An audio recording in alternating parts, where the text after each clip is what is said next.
नमस्कार दोस्तों, मैं पारुल चौहान आप सभी का स्वागत करती हूं आपके अपने परिवार रोजगार विद अंकित में। कैसे हैं आप सभी? उम्मीद कर रही हूं सभी लोग अच्छे होंगे, अच्छे से अपनी पढ़ाई कर रहे होंगे और आपका रिवीजन भी अच्छा चल रहा होगा। आप सभी एक बार लाइव आ जाएंगे, सेशन के साथ जुड़ जाएंगे ताकि हम क्लास को स्टार्ट कर सकें और जल्दी से मुझे बताएंगे कि आपको आवाज़ ठीक से आ रही है। ठीक है, जल्दी से आप सभी लाइव आएंगे प्यारे बच्चों और मुझे बताएंगे कि आपको आवाज़ ठीक से आ रही है, मैं अच्छे से दिख रही हूँ, कोई प्रॉब्लम तो नहीं है, प्रॉपर आवाज आ रही है।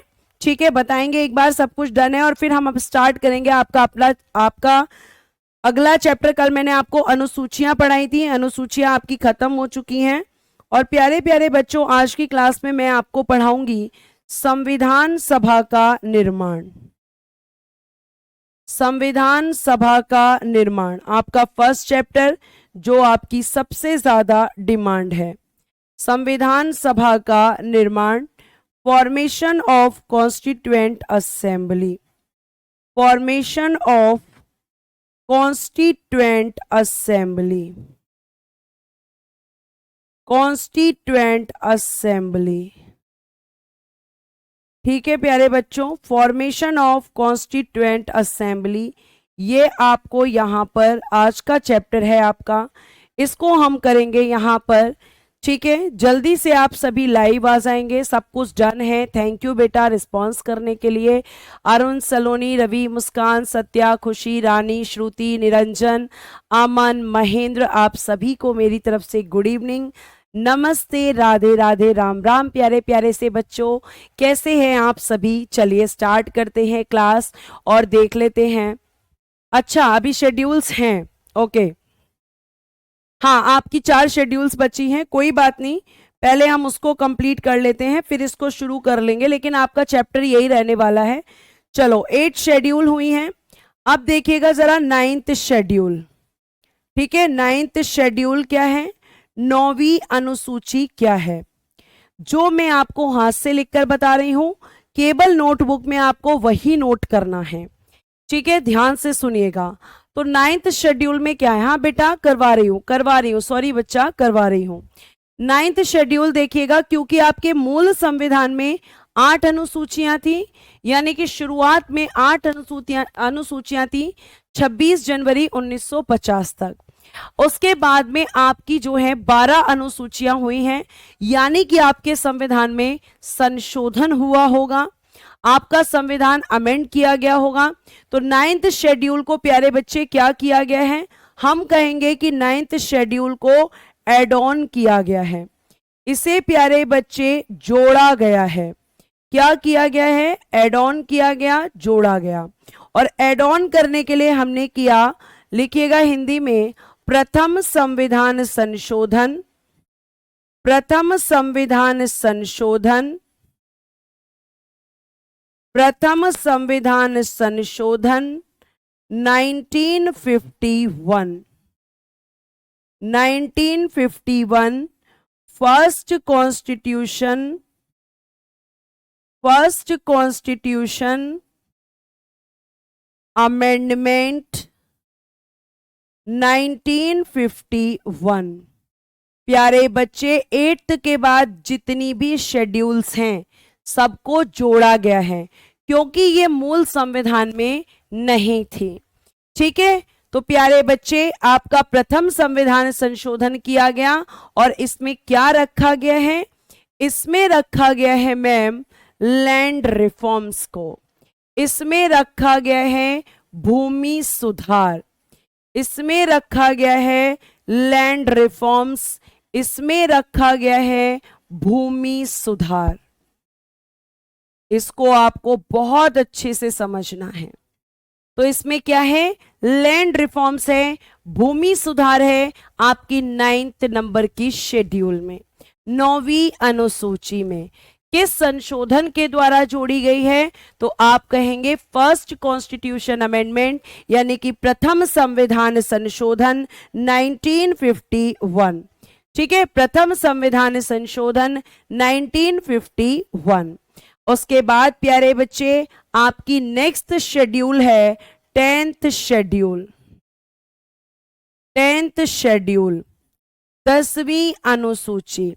और इस 10th शेड्यूल को भी हमने ऐड ऑन किया है, इसे भी प्यारे बच्चे जोड़ा गया है, ठीक है। और इसे किस संशोधन द्वारा, तो 52nd constitution amendment, constitution amendment 1985, ठीक है। इंग्लिश में 52nd कॉन्स्टिट्यूशन अमेंडमेंट 1985, और ये आपका हिंदी में 52 संविधान संशोधन 1985, ठीक है प्यारे बच्चे। उसके बाद आपका ये जो सब संशोधन किया गया, संशोधन करना किसका काम है, कल मैम आपने बताया था संसद का। आपके संविधान में संशोधन कौन करता है, संसद करती है। और इसमें क्या है प्यारे बच्चे, दल बदल कानून। इसमें क्या है 10th शेड्यूल में, दल बदल कानून, एंटी डिफेक्शन लॉ है मैम, इसमें एंटी डिफेक्शन लॉ, ठीक है बेटा, एंटी डिफेक्शन लॉ, दल बदल कानून किसमें दिया गया है प्यारे बच्चे, आप कहेंगे कि 10वीं अनुसूची, शेड्यूल को इंग्लिश में हिंदी में कहते हैं अनुसूची। तो 9th में क्या है आपका, भूमि सुधार। 9th कौन सा संशोधन, फर्स्ट कॉन्स्टिट्यूशन अमेंडमेंट, प्रथम संविधान संशोधन। और आपका 10th वाला 52nd संविधान संशोधन 1985, और क्या है उसमें, दल बदल कानून। मैम दल बदल क्या होता है, तो आपने सुना है ना दल बदलू, जैसे आपका कोई दोस्त ऐसा होगा जो बहुत दल बदलू होगा, मतलब तुरंत कुछ कहता होगा फिर तुरंत कुछ कहता होगा, तो आप कहते हो कितना दल बदलू है ना। तो ऐसे ही प्यारे बच्चे आपके नेता होते हैं, ऐसे ही आपके मिनिस्टर्स होते हैं। अगर कोई मंत्री बार बार किसी पार्टी को चेंज करता है, जैसे पहले वो बीजेपी में गया, ठीक है, पहले वो किस में गया, बीजेपी में गया, उसके बाद प्यारे बच्चों बीजेपी के बाद में, उसके बाद वो किस में गया, बीजेपी के बाद फिर वो कांग्रेस में चला गया, ठीक है। उसके बाद कांग्रेस के बाद वो आम आदमी पार्टी में चला गया। तो जब कोई नेता बार बार अपनी पार्टी को चेंज करता है, बार बार पार्टी बदलता है, उसे ही क्या कहते हैं, दल बदलू कहते हैं, उसे ही क्या कहते हैं, दल बदलू कहते हैं। यह आपको ध्यान रखना है, ठीक है, नोट कीजिए यहां तक।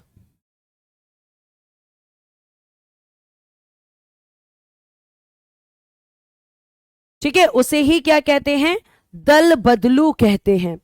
या फिर कोई नेता अपनी पार्टी के खिलाफ वोट करता है, या कोई नेता अपनी पार्टी की बातों को नहीं मानता है, उसे हम क्या कहते हैं, दल बदलू, कि ये तो बड़ा दल बदलू है, कभी इस पार्टी में कभी उस पार्टी में। और इसको डिटेल में हम पढ़ेंगे बेटा पार्लियामेंट में।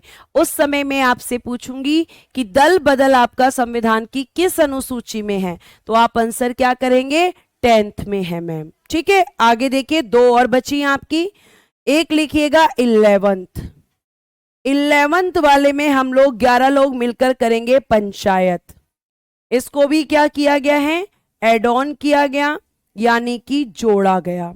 अब जोड़ा गया तो संशोधन हुआ होगा, देखिएगा कौन सा, 73rd कॉन्स्टिट्यूशन अमेंडमेंट। सीए का मतलब है कॉन्स्टिट्यूशन अमेंडमेंट, सीए का मतलब है संविधान संशोधन, ठीक है। और इसमें क्या रखा गया है, पंचायत रखी गई है, यानी कि 11 लोग मिलकर क्या करते हैं, पंचायत करते हैं। तो इसमें पंचायत से हैं प्यारे बच्चे, इसमें आपकी पंचायत हैं। और ये जो पंचायत होती हैं ये कहां पर होती हैं, गांव में होती हैं। और इस पंचायत के अंदर, पंचायत को कहा जाता है कि पंचायत के जो कार्य करने के लिए विषय होंगे, कार्य विषय, यानी कि इसके जो फंक्शन सब्जेक्ट होंगे, फंक्शन सब्जेक्ट वो कितने होंगे, आप कहेंगे 29, आप कहेंगे 29। 29 विषय हुए पंचायत के काम करने के लिए, और पंचायत बेटा कहाँ होती हैं? गांव में होती हैं। किस संशोधन के द्वारा? 73वां संविधान संशोधन 1992, 73rd कॉन्स्टिट्यूशन अमेंडमेंट 1992। और प्यारे बच्चे 12 लोग मिलकर कहाँ पंचायत करेंगे? शहर में। और शहर की पंचायत को कहते हैं नगर पालिका। इसे भी एड ऑन किया गया है, इसे भी जोड़ा गया है। और इसके लिए कौन सा अमेंडमेंट है? 74 कॉन्स्टिट्यूशन अमेंडमेंट 1992। और इसमें क्या है? तो आप कहेंगे नगर पालिका है मैम, गांव की पंचायत और शहर की नगर पालिका। 1993 नहीं होगा प्यारे बच्चे, संशोधन 1992 में हुआ है और लागू 1993 में हुआ है। प्यारे प्यारे बच्चे आप कंफ्यूज ना हो, ये प्यारे बच्चे लागू कब हुआ है, एग्जीक्यूट कब हुआ है? तो 1993 में। लेकिन संशोधन 1992 में ही हुआ है, ये भी लागू हुआ है 1993 में। अमेंडमेंट का ईयर आपका 1992 है, लेकिन लागू होने का ईयर आपका 1993 है। और इसमें नगर पालिका है, और नगर पालिका के जो कार्य विषय हैं प्यारे बच्चे वो कितने हैं? तो नगर पालिका के कार्य विषय हैं 18। नगर पालिका आपकी शहरों में होती है और पंचायत आपकी गांव में होती है। मैंने 12 शेड्यूल पढ़ाई। अब तक कितने संविधान संशोधन हुए हैं? 106। 106 संविधान संशोधन हुए प्यारे बच्चे अब तक। ठीक है, यह आपको ध्यान रखना है कि लागू होने की डेट और संशोधन की डेट अलग अलग हो सकती है। तो वो लागू हुआ है 1993 में, लेकिन संशोधन कब हुआ है? 1992 में। आप इसको चेक करिएगा अच्छे से। तो हमारी 12th की 12th शेड्यूल क्या हो गई? कंप्लीट। 9th शेड्यूल प्रथम संविधान संशोधन 1951 मैंने लिखवाया है। प्रथम संविधान संशोधन 1951 भूमि सुधार। 10th schedule 52 second constitution amendment 1985 दल बदल कानून। 11वां शेड्यूल 11वीं अनुसूची पंचायत 73वां संविधान संशोधन 1992। ठीक है, और 12वां जो है वो आपका 74वां संविधान संशोधन। और प्यारे बच्चों उसमें क्या है? नगर पालिका यानी कि म्युनिसिपैलिटी है। ठीक है, ये आपको ध्यान रखना है। 106 हो चुके हैं बेटा, 105 नहीं, 106 अब तक हो चुके हैं। ठीक है, आगे चल सकते हैं। मैम आप रिप्लाई क्यों नहीं करती हैं? क्योंकि बहुत सारे बच्चों के मैसेज आ रहे होते हैं, सबका रिप्लाई करना पॉसिबल नहीं है। ठीक है, सबका रिप्लाई करना पॉसिबल नहीं है प्यारे बच्चे। और अब हमारा आज का नया चैप्टर हम स्टार्ट करेंगे, जो कि मैंने आपको शुरू में बताया, संविधान सभा का निर्माण। हेडिंग देंगे आप नेक्स्ट चैप्टर के लिए, संविधान सभा का निर्माण।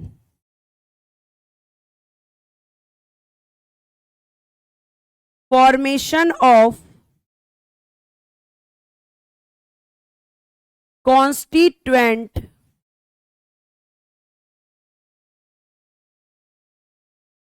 असेंबली।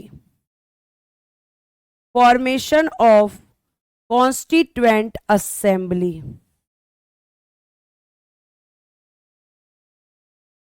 संविधान सभा का निर्माण, फॉर्मेशन ऑफ कॉन्स्टिट्यूएंट असेंबली। आपको मेरी बातों को बहुत ध्यान से सुनना होगा।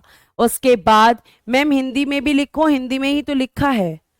अब कुछ बच्चे कह रहे हैं केवल हिंदी में लिखो, तो बेटा फिर उनका क्या होगा? जो इंग्लिश मीडियम वाले बच्चे हैं, कम से कम टफ वर्ड तो मुझे इंग्लिश में लिखने ही पड़ेंगे। ठीक है, टफ वर्ड्स ही आपको ध्यान रखिएगा कि इंग्लिश में मैं लिखूंगी, बाकी हिंदी में ही लिखा मिलेगा। और अब कॉन्स्टिट्यूशन अमेंडमेंट के बारे में हम बाद में जिक्र करेंगे, पहले मैं जो चैप्टर पढ़ा रही हूं उस पर फोकस करेंगे। और प्यारे बच्चों आपका चैप्टर से अलग कमेंट होगा तो मैं कमेंट नहीं लूंगी, क्योंकि बाकी कमेंट्स के लिए आपका टेलीग्राम ग्रुप है, वहां पे आप अपना क्वेश्चन कीजिए, वहां पे आपको आंसर मिलेगा। ठीक है, मेरा घर कहां पे है, मेरी सैलरी कहां पर है, मेरी शादी हुई है या नहीं हुई है, ये क्वेश्चन आपके एग्जाम में नहीं आएंगे। क्वेश्चन क्या आएंगे? जो मैं पढ़ा रही हूं। ठीक है, अब ध्यान से सुनिएगा मेरी बात को, फोकस्ड होकर।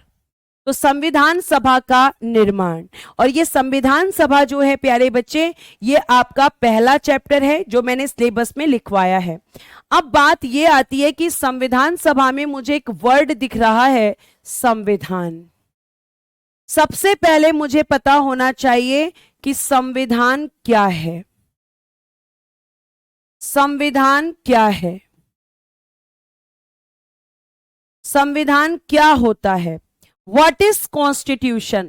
संविधान किसे कहते हैं? ठीक है, संविधान किसे कहते हैं?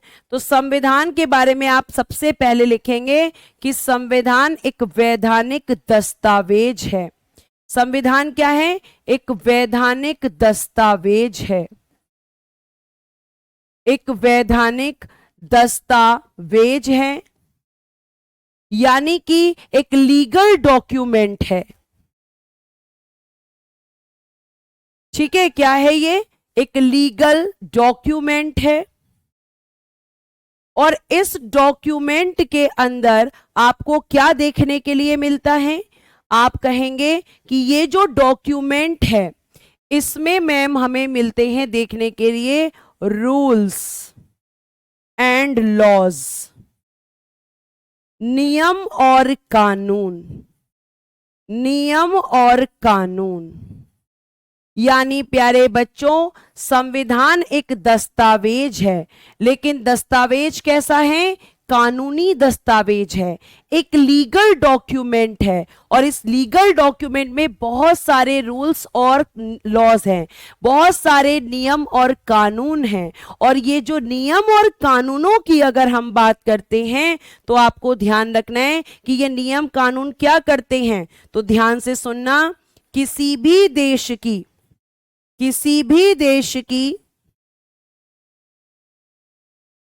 प्रशासनिक व्यवस्था,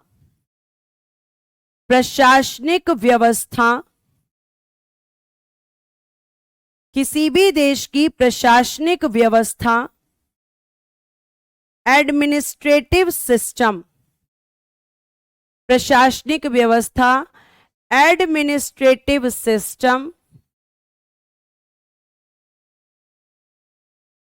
किसी भी देश की प्रशासनिक व्यवस्था, एडमिनिस्ट्रेटिव सिस्टम को सुचारू रूप से चलाने के लिए, सुचारू रूप यानी कि सिस्टमैटिक वे,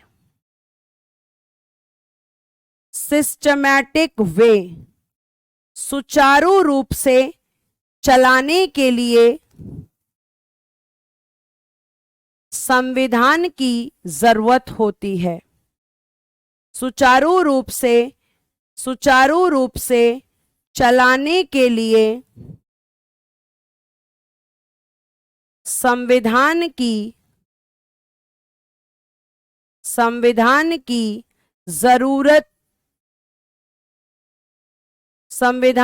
जरूरत होती है।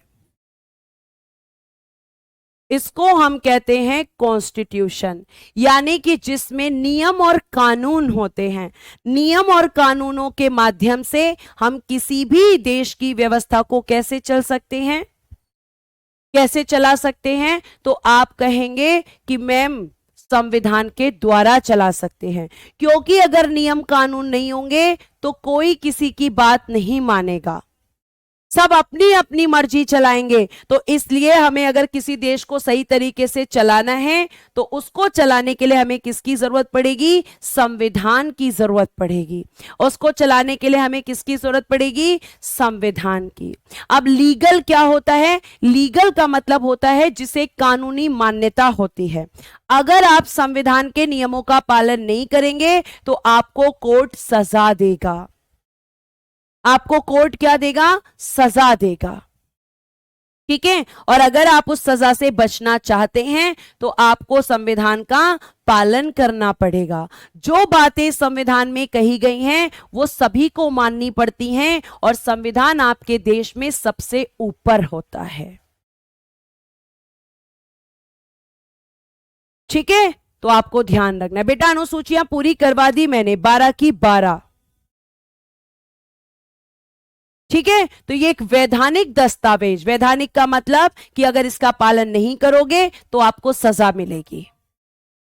इतनी बात समझ में आई प्यारे बच्चों? ये तो हुआ संविधान। अब बात ये आती है कि हमारा जो भारतीय संविधान है जिसके बारे में हम अपनी क्लास के अंदर पढ़ेंगे, उस संविधान को किसने बनाया और आखिर वो लोग कौन थे जिन्होंने संविधान सभा की मांग की थी? आखिर क्या जरूरत थी हमें संविधान सभा की? जो हमने चैप्टर का नाम लिखा है, और हमारे चैप्टर का नाम क्या है? तो मैम चैप्टर का नाम है संविधान सभा। तो ये जो संविधान सभा थी, ये जो कॉन्स्टिट्यूएंट असेंबली थी, ठीक है, कॉन्स्टिट्यूएंट असेंबली। अब बात आती है कि इस कॉन्स्टिट्यूएंट असेंबली की हमें जरूरत क्यों थी। सबसे पहले तो हमें यह पता होना चाहिए कि भाई इसकी क्या जरूरत थी, हम इसे क्यों मांग रहे थे और किससे मांग रहे थे। तो प्यारे बच्चों, जिस समय की मैं बात कर रही हूं उस समय भारत में ब्रिटिश शासन चल रहा था, अंग्रेजों का शासन चल रहा था। और जब अंग्रेजों ने यहां पे अपना शासन चलाना शुरू किया, आपको अजीत सर ने हिस्ट्री में पढ़ाया होगा, तो वो शुरू हुआ था बक्सर के युद्ध से। ठीक है, बक्सर के युद्ध से शुरू हुआ था।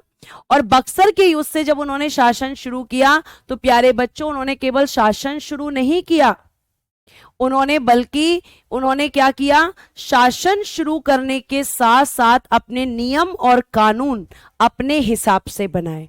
भारतीयों के हिसाब से नहीं बनाए, अपने हिसाब से बनाए।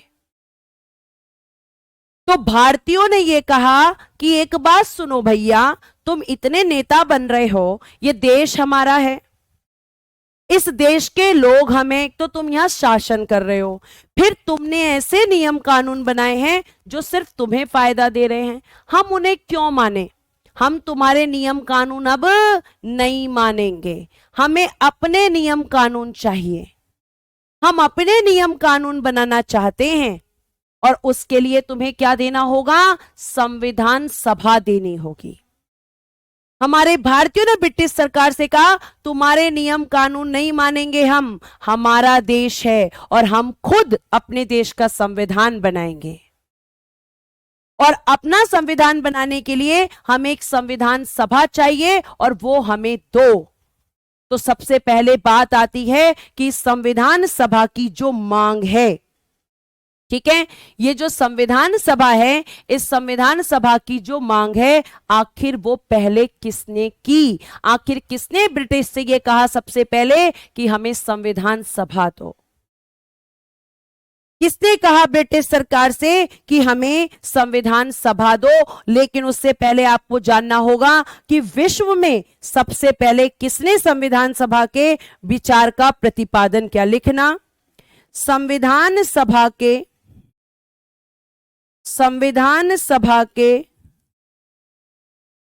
विचार का प्रतिपादन, ठीक है, यानी कि क्या कहते हैं, लिखिएगा, का प्रतिपादन सर्वप्रथम इंग्लैंड के हेनरी मैन ने किया। प्रतिपादन सर्वप्रथम इंग्लैंड के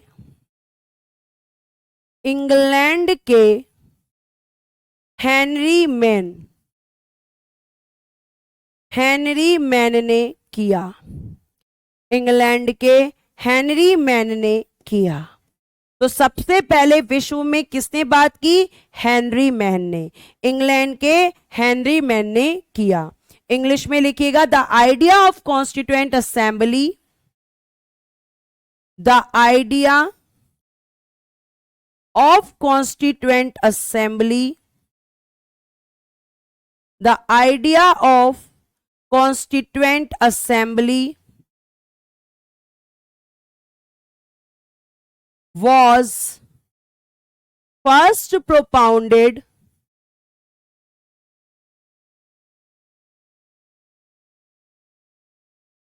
the idea of Constituent Assembly was first propounded by Henry Mann. By Henry Mann. तो ये विश्व में आपसे पूछा जाएगा कि सबसे पहले किसने कॉन्स्टिट्यूएंट असेंबली का वर्ल्ड में, ठीक है, सबसे पहले वर्ल्ड में संविधान सभा का जो आइडिया था वो किसका था? सर हेनरी मैन का। हेनरी मैन ने दिया था, ठीक है। उसके बाद लेकिन अगर हम बात करें, आगे लिखिएगा, नेक्स्ट लाइन लिखिएगा, परंतु इसको व्यवहारिक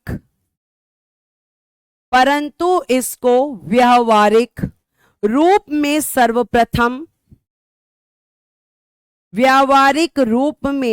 सर्वप्रथम अमेरिका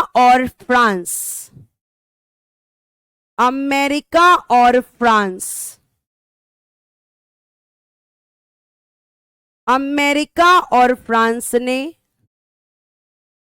अपनाया था। यानी कि थॉट तो इंग्लैंड के व्यक्ति ने दिया, लेकिन इसे अपनाया किसने? तो आप कहेंगे कि सबसे पहले अपनाने वाला था यहां पर अमेरिका और फ्रांस। मैम थॉट भले ही इंग्लैंड के व्यक्ति ने दिया, लेकिन इसे किसने इंप्लीमेंट किया? अमेरिका और फ्रांस ने इसको सबसे पहले व्यावहारिक रूप में अपनाया था, ठीक है। अब आगे देखिएगा यहां पर कि यहां पे क्या लिखेंगे, but it was first adopted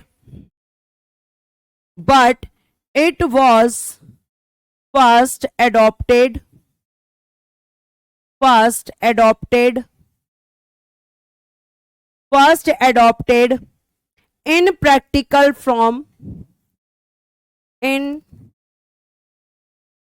practical form by America and France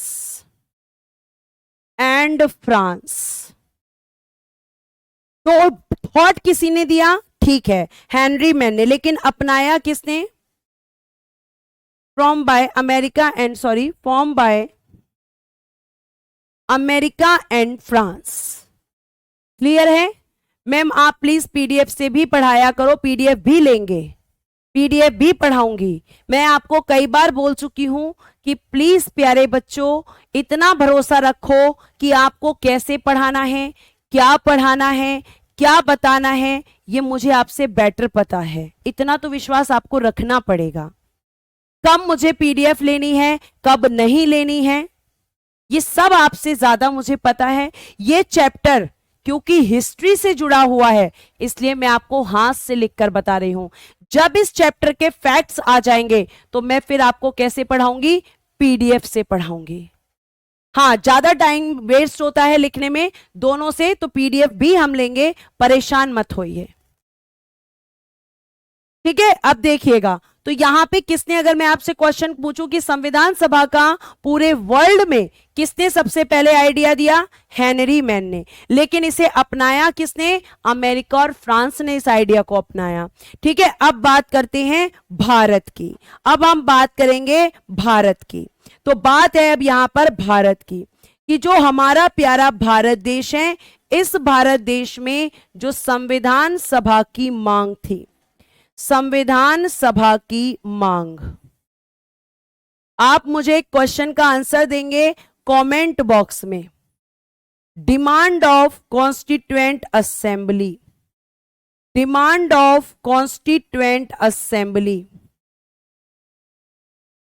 ठीक है। जो संविधान सभा की मांग है वो आपकी भारत में हम बता रहे हैं किसने की और किससे की। तो ब्रिटिश सरकार से भारतीयों ने की है, लेकिन आप मुझे बताएंगे कि संविधान सभा की जो मांग है, संविधान सभा की मांग हम कर रहे हैं, लेकिन आप मुझे बताओ कि संविधान सभा का जो काम है वो क्या होगा, हमें संविधान सभा क्यों चाहिए, बताइए जल्दी से, बताइए जल्दी से।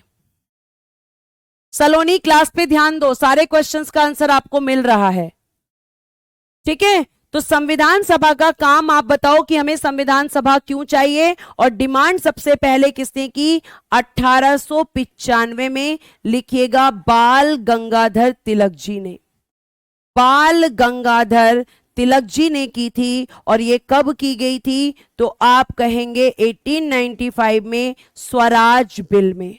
किसमें की थी, स्वराज बिल, स्वराज विधेयक में, ठीक है। दूसरी मांग किसने की थी, संविधान सभा का काम क्या है, ये पूछ रही हूं मैं आपसे, क्यों संविधान सभा हमें चाहिए, मैम संविधान बनाने के लिए। संविधान सभा क्यों चाहिए, संविधान निर्माण के लिए, बहुत बढ़िया, अपना देश चलाने के लिए, कानून नियम बनाने के लिए। तो आप सीधा एक लाइन में बोलेंगे संविधान निर्माण के लिए। तो सबसे पहले बाल गंगाधर तिलक साहब आए, इन्होंने कहा ब्रिटिश सरकार से कि हमें संविधान सभा चाहिए।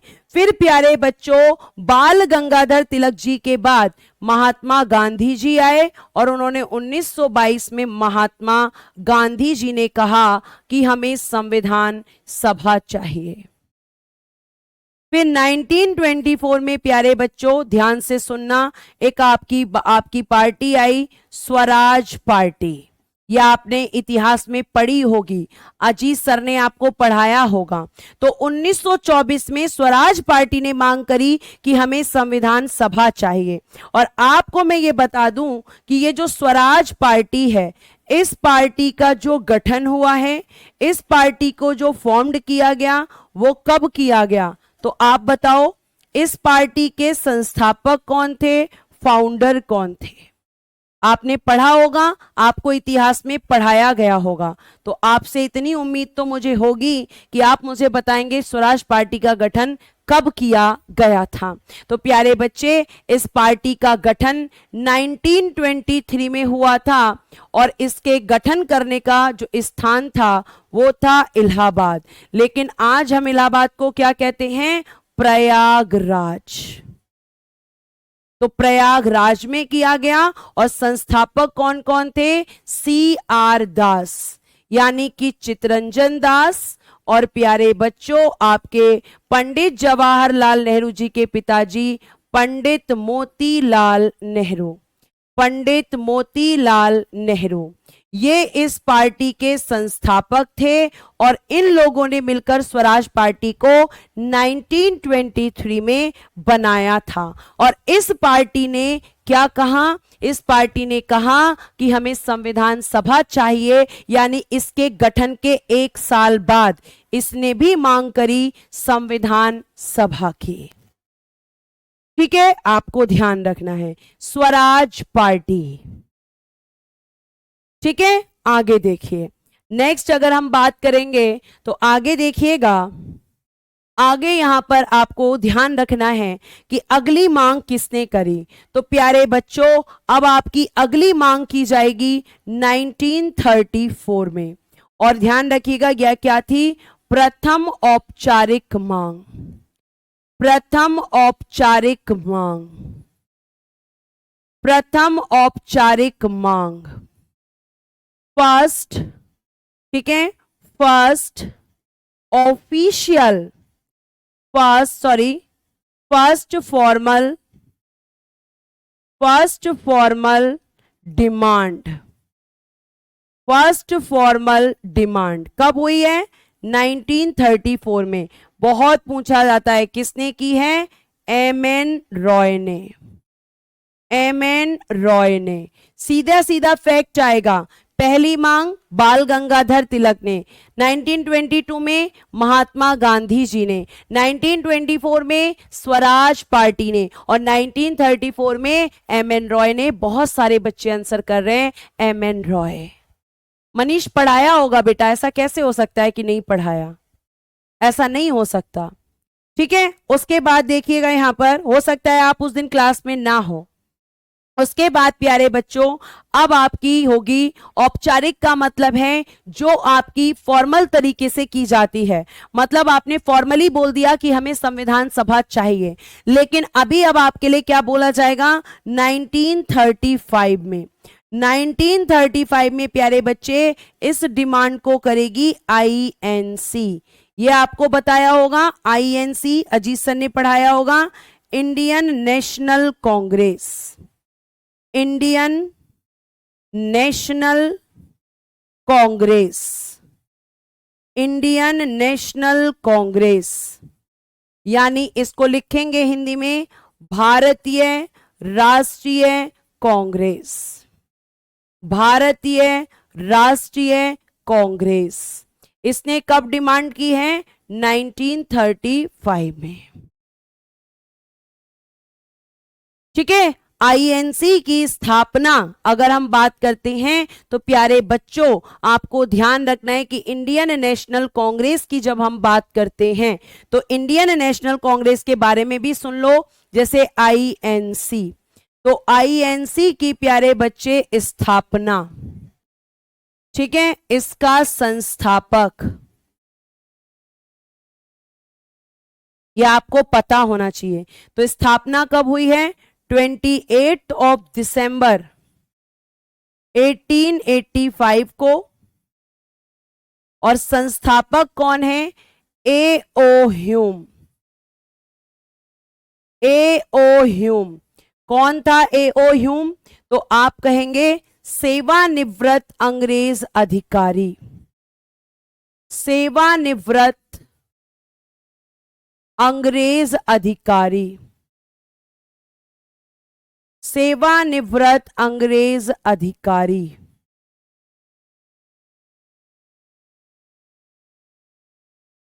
यानी रिटायर्ड इंग्लिश ऑफिसर। क्या लिखेंगे आप, retired English officer. Retired English officer कौन था ये ए ओ ह्यूम, एक अंग्रेज, और इसने इसकी स्थापना की थी, ध्यान रखिएगा।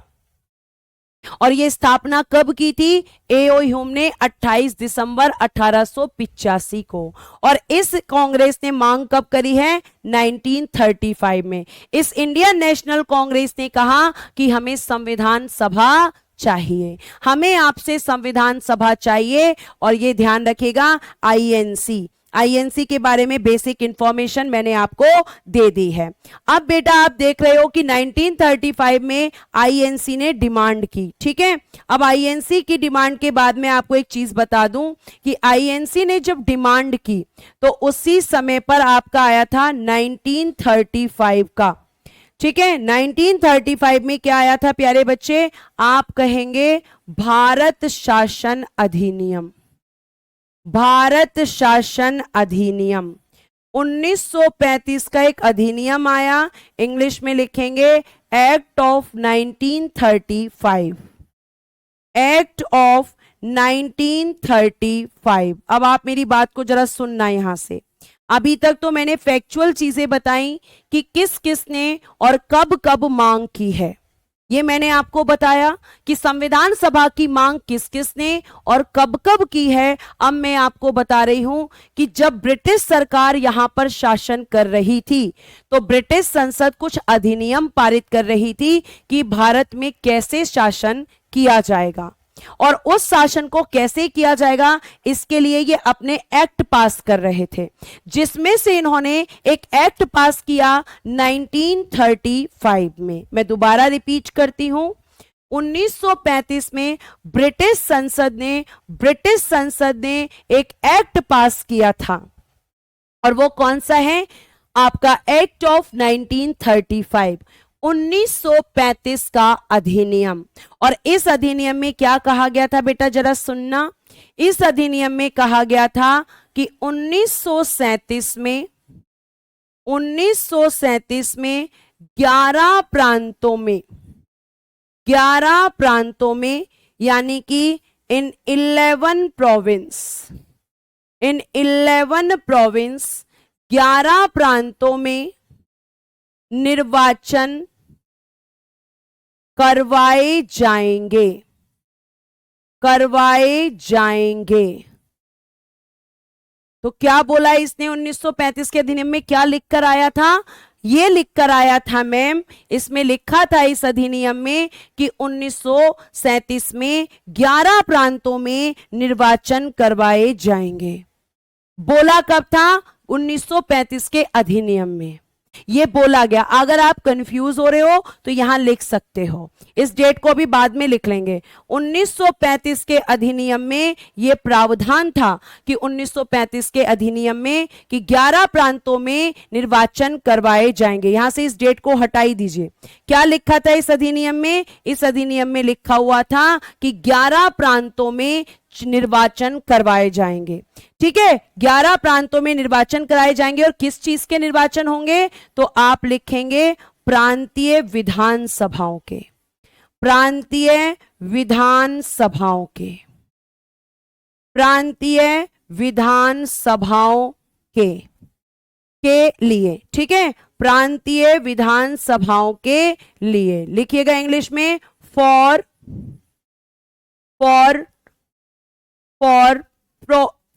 constituent assembly, for legislative assembly, for legislative assembly of province,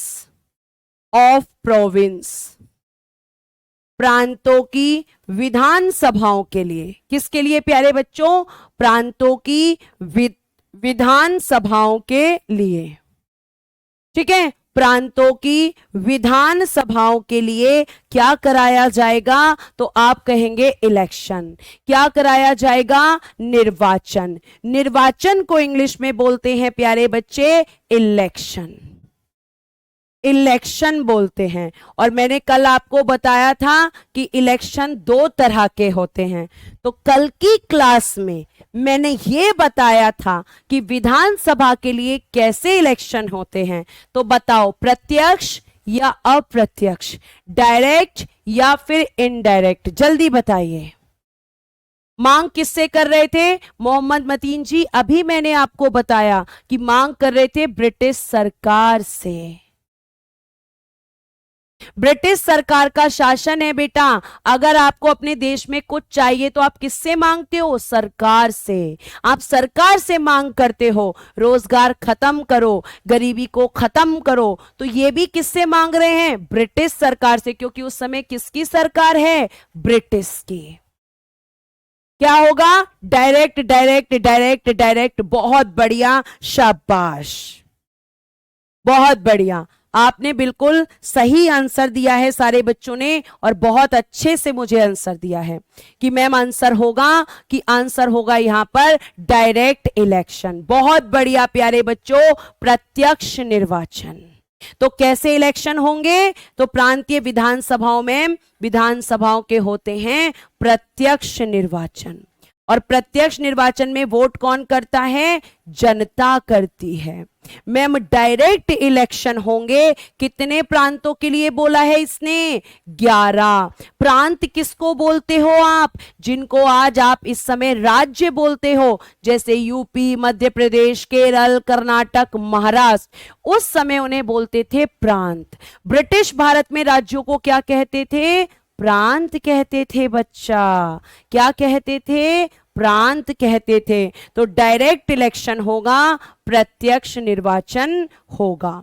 यह निर्वाचन करवाने की बात की गई किस अधिनियम में? आप कहेंगे 1935 के अधिनियम में। अब जितने बच्चे इनडायरेक्ट लिख रहे हैं, इसका मतलब उन्होंने कल रिवीजन नहीं किया। तो 11 प्रांतों में किस अधिनियम के अनुसार? 1935। 1935 का अधिनियम आया, उसमें लिखा ब्रिटिश सरकार ने कि 11 प्रांतों में विधानसभाओं के लिए इलेक्शन करवाए जाएंगे। अभी हुए नहीं हैं, करवाए जाएंगे। तो करवाए कब जाएंगे? 1937 में। लिखा किस एक्ट में गया है? 1935 के। क्वेश्चन कैसे आएगा मैम? क्वेश्चन आएगा कि 11 प्रांतों में 11 प्रांतों में जो निर्वाचन हुए विधानसभाओं के, वो किस अधिनियम के अनुसार? तो 1935 के अधिनियम के अनुसार हुए। मैम यहां तक समझ आया बेटा? अगर आया तो थम्स अप कर दीजिए, अगर समझ आया तो थम्स अप कर दीजिए जल्दी से। अब हम कराएंगे इलेक्शन और देखेंगे कि वो 11 प्रांत कौन कौन से थे। ठीक है, अब हम देखेंगे इलेक्शन, अब हम देखेंगे निर्वाचन। तो ध्यान रखिएगा, लिखिएगा 1935 के अधिनियम के अनुसार, अधिनियम के अनुसार according to act of, according to act of 1935, 1935 के अधिनियम के अनुसार 1937 में, अब इस डेट को याद रखना, 1937 में 11 प्रांतों में निर्वाचन हुए। क्या हुए हैं? 11 प्रांतों में इलेक्शन हुए। ठीक है, और वो 11 प्रांत कौन कौन से थे मैम? उनका नाम भी लिखो, उनका नाम भी लिखो। अब उस समय जो पार्टी हैं वो कितनी हैं? तो आप कहोगे कि उस समय सबसे फेमस पार्टी है इंडियन नेशनल कांग्रेस और दूसरी का नाम है मुस्लिम लीग। मुस्लिम लीग जो आपके कांग्रेस के खिलाफ बनी हुई पार्टी थी। इन दो के बारे में ही आपको ज्यादा ध्यान रखना है। तो आप देखना, अब मैंने दूसरी पार्टी का नाम लिया, उसके बारे में भी बताऊंगी, लेकिन पहले 11 प्रांतों के नाम लिखो। पहले 11 प्रांत कौन कौन से थे हमें ये पता होना चाहिए। उन 11 प्रांतों के नाम लिखने हैं आपको। लिखिएगा, पहला प्रांत लिखिएगा मद्रास। ठीक है, पहला प्रांत लिखिएगा, सॉरी, पहला प्रांत लिखिएगा मद्रास, दूसरा लिखिएगा बिहार, तीसरा लिखिएगा उड़ीसा, उस टाइम उड़ीसा ही कहते थे। ठीक है, तीसरा के बाद चौथा लिखिएगा बंबई, जिसे आज आप कहते हैं मुंबई। ठीक, पांचवा लिखिएगा असम, छठा लिखिएगा मध्यवर्ती प्रांत, मध्यवर्ती प्रांत, सेंटर प्रोविंस कहते थे, सेंट्रल प्रोविंस, सेंट्रल प्रोविंस कहेंगे इसको इंग्लिश में, सेंट्रल प्रोविंस। ठीक है, सातवां लिखिएगा प्यारे बच्चे उत्तर पश्चिमी सीमा प्रांत,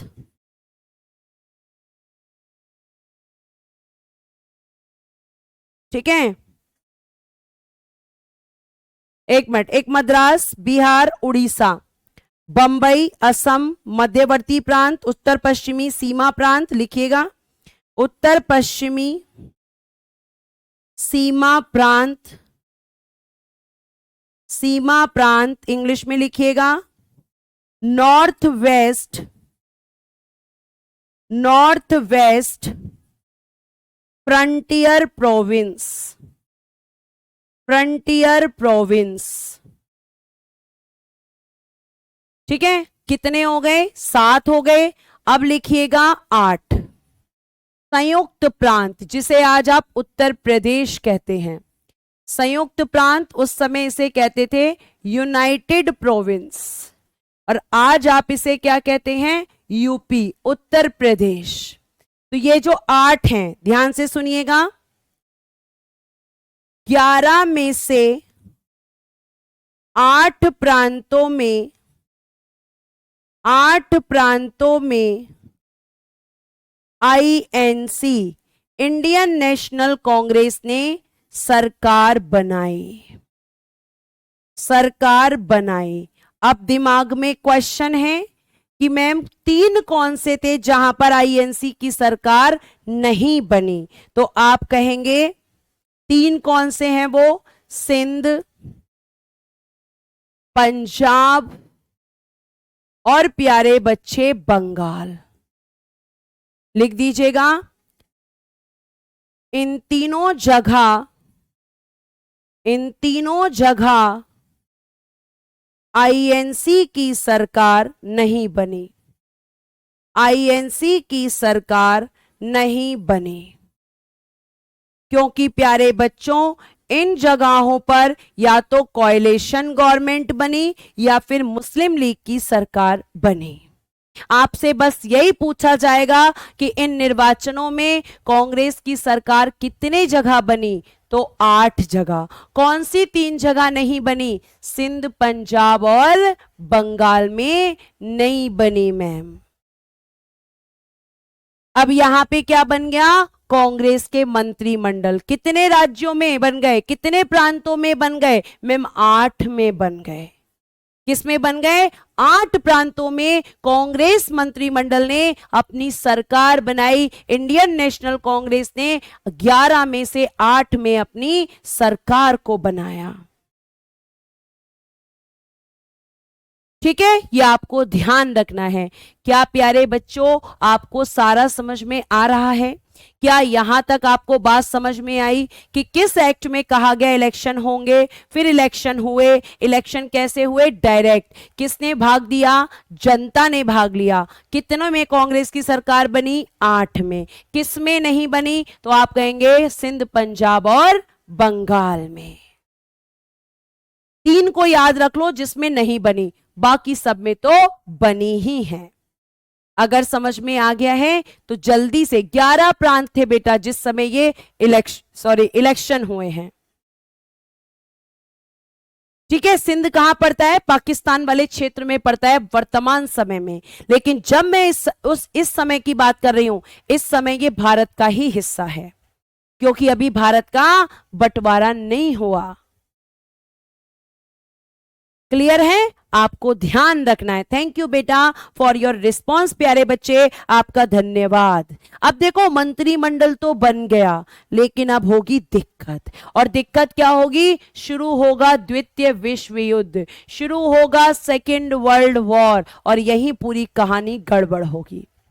अब देखना है यहां पर इसने क्या किया। अब यहां पे इसने सरकार बना ली। सरकार बनाने के बाद ध्यान से सुनिएगा, ध्यान से सुनिए आगे। आईएनसी ने केवल 28 माह यानी 28 मंथ्स 28 माह शासन किया 28 माह शासन किया तथा 28 माह के पश्चात 28 माह के पश्चात आफ्टर 28 मंथ्स